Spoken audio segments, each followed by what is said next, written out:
مدینہ میں ایک کافر رہتا تھا جس کا نام تھا ولید۔ ولید کے پاس اپنا ایک بت تھا اور اس کی بت پرستی کرتا تھا۔ ولید ایک دن گھر سے باہر نکلا، واپس آیا تو بت میں حرکت آئی اور بت کہنے لگا کہ حضرت محمد صلی اللہ علیہ وسلم جھوٹے نبی ہیں، نعوذ باللہ۔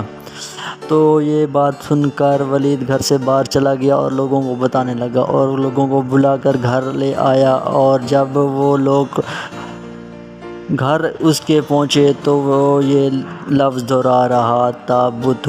تو لوگوں نے سچ مان لیا۔ دوسرے دن ان کے گھر میں، ولید کے گھر میں ایک بڑی محفل رکھی گئی جس میں حضور اکرم صلی اللہ علیہ وسلم کو بھی دعوت دی گئی۔ حضور اکرم صلی اللہ علیہ وسلم بھی تشریف لائے۔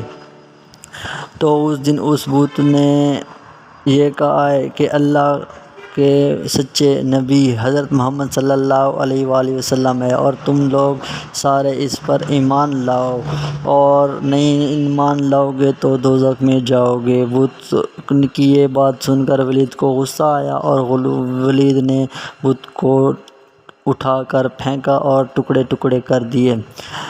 سارے لوگ یہ سن کر واپس گھروں کو روانہ ہو گئے۔ حضور اکرم صلی اللہ علیہ وسلم بھی اپنے گھر کو تشریف لے جا رہے تھے۔ راستے میں ایک گھوڑا سوار ملا اور گھوڑے سوار کے ہاتھ میں ایک تلوار تھی۔ تلوار پر خون لگا ہوا تھا اور آپ صلی اللہ علیہ وسلم سے مخاطب ہوا۔ آپ صلی اللہ علیہ وسلم نے فرمایا، آپ کون ہو؟ تو وہ گھوڑا سوار کہنے لگا، میں جن ہوں اور آپ کا امتی ہوں۔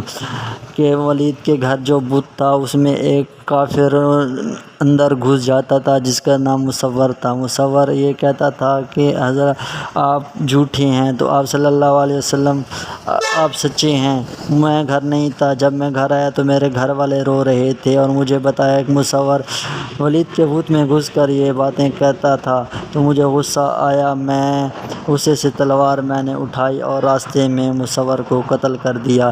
آپ صلی اللہ علیہ وسلم نے اس بات جن کی یہ بات سن کر خوش ہوئے۔